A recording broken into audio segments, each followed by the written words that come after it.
Hello everyone, welcome to कैरॉन Digital Academy. So आज के टॉपिक में हम डिस्कस करेंगे ऑपरेटर्स क्या है सी प्रोग्रामिंग लैंग्वेज में।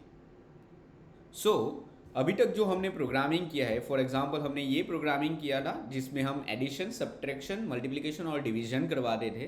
तो ऑपरेटर्स का मतलब क्या है कि जो भी हम सिम्बॉल्स यूज़ करते हैं हमारी प्रोग्रामिंग लैंग्वेज में, उसको हम बोलेंगे ऑपरेटर्स। सो फॉर एग्जांपल ये पर्टिकुलर केस में यहाँ पे जो है ये है प्लस, माइनस, मल्टीप्लिकेशन एंड ये डिवीजन का जो सिंबल है इसको हम बोलेंगे ऑपरेटर्स। और ये पर्टिकुलर ऑपरेटर्स को बोलेंगे हम एरिथमेटिक ऑपरेटर्स। सो बहुत सारे ऑपरेटर्स आते हैं सी प्रोग्रामिंग लैंग्वेज में। सो हम वन बाय वन चेक करते हैं। ओके, सो ऑपरेटर्स सी।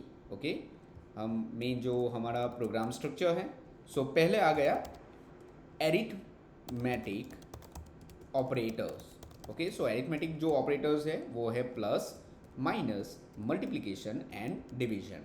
नेक्स्ट आते हैं रिलेशनल ऑपरेटर्स।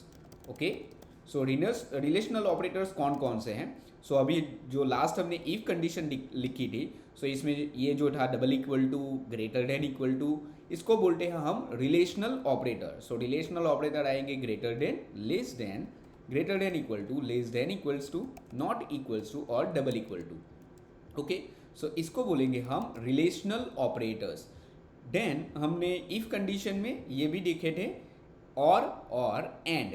ओके, इसको बोलेंगे हम conditional operator. So conditional operators, so conditional operators में आएगा डबल एंड और ऑपरेटर। ओके, नेक्स्ट जो ऑपरेटर है वो है increment decrement operator. Okay, increment decrement operator, so वो है डबल प्लस और डबल माइनस। इसका हम एक एग्जांपल लेते हैं। सो फॉर एग्जांपल हमारे पास अभी इंटीजर की एक वैल्यू है x इक्वल टू 1। मुझे x के अंदर एक प्लस करवाना है। So x is equals to x plus 1 और हम यहाँ पे प्रिंट एफ करवाते हैं। So print F percentage d और जो भी x की वैल्यू है हम यहाँ पे प्रिंट कराते हैं। सो x की वैल्यू हो गई है 1। सो यहाँ पे ये स्टेटमेंट का मतलब क्या है कि 1, x की वैल्यू अभी 1 है तो 1 प्लस 1 होके x के अंदर मतलब सेम वेरिएबल में है, हम वैल्यू 2 स्टोर करवाएंगे। तो x की अभी जो वैल्यू आएगी वो है 2। ओके, सो यहाँ पे हमने x को 1 से इंक्रीमेंट किया है, तो इस यहाँ पे x is equal to X plus 1 की जगह पे हम ऐसा भी लिख सकते हैं x प्लस प्लस, मतलब x के अंदर एक इंक्रीमेंट कर दो। सो यहाँ पे भी आउटपुट सेम आएगा। ओके, और इसी तरह से अगर कंसिडर कीजिए कि यहाँ पे वैल्यू है 2 और हम ऐसा लिखते हैं x माइनस माइनस, मतलब x में से एक वैल्यू को माइनस कर दो, तो अभी x की जो वैल्यू आएगी वो आएगी 1। ओके, सो इस तरह से हम इंक्रीमेंट और डिक्रीमेंट जो ऑपरेटर्स है वो यूज़ कर सकते हैं, double plus and double minus. Now ये इंक्रीमेंट और डिक्रीमेंट ऑपरेटर के रिलेटेड इंटरव्यू में एक क्वेश्चन आता है। सो वो क्वेश्चन हम डिस्कस करते हैं।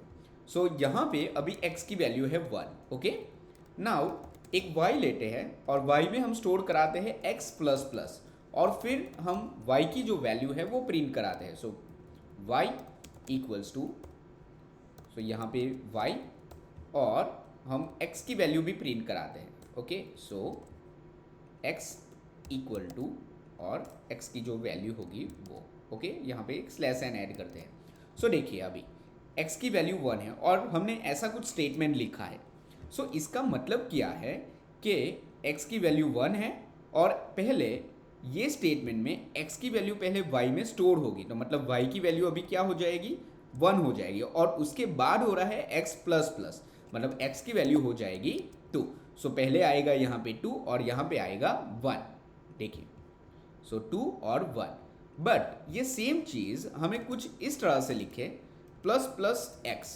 सो इसका मतलब क्या है, x की वैल्यू 1 है, पहले x में प्लस करो, मतलब x की वैल्यू हो गई 2 और जो x की 2 वैल्यू है उसको असाइन कर दो आप y में, तो ये केस में x और y दोनों आएंगे 2।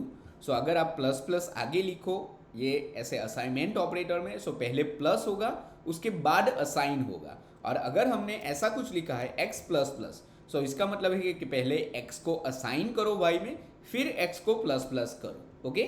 सो ये इंटरव्यू में एक क्वेश्चन आता है कि कैसे इंक्रीमेंट डिक्रीमेंट अगर आप आगे लिखो या पीछे लिखो सो उसका मतलब क्या है। ओके, नाउ नेक्स्ट देखते हैं हम assignment operator. Okay, so assignment operators. Okay, so assignment operator में आएगा plus equal to, minus equal to, multiplication equal to and division equal to. Okay, इसका एक हम सिंपल एग्जांपल देखते हैं तो आपको आइडिया आ जाएगा। सो यहाँ पे z की वैल्यू है 1 और z में मुझे असाइन करने हैं 10। Okay, so z is equals to z plus 10, मतलब 1 प्लस 10, तो z में आएगा 11 और 11 को हम यहाँ पे प्रिंट कराते हैं, मतलब z की वैल्यू हम प्रिंट कराते हैं। सो आउटपुट आएगा 11। ये सेम स्टेटमेंट, ये जो हमने यहाँ पे लिखा है z equal to Z plus 1, इसको हम ऐसे भी लिख सकते हैं z प्लस इक्वल टू 10, मतलब z में जो z की करंट वैल्यू है उसमें 10 प्लस करो और उसको असाइन कर दो फिर से z में। ओके, सो इसका भी आउटपुट सेम ही आएगा 11। ओके, सो इस तरह से आप minus equal to, multiplication equal to और डिविजन इक्वल टू भी आप यूज़ कर सकते हो। ओके, तो नॉर्मली सी प्रोग्रामिंग लैंग्वेज में और भी बहुत सारे ऑपरेटर्स यूज़ होते हैं, लेकिन मेनली अगर आपका प्रोग्रामिंग का बेस क्लियर करना है तो आपको इतने ऑपरेटर्स पता होने चाहिए। ओके, और ये जो चीज़ें हैं वो इंटरव्यू में पूछी जाती है कि कितने टाइप के ऑपरेटर्स हैं और ऑपरेटर्स का मतलब क्या है। ओके, अगर आपको वीडियो अच्छा लगा तो वीडियो को लाइक करो, शेयर करो और चैनल को सब्सक्राइब करो। मिलते हैं हम नेक्स्ट वीडियो में।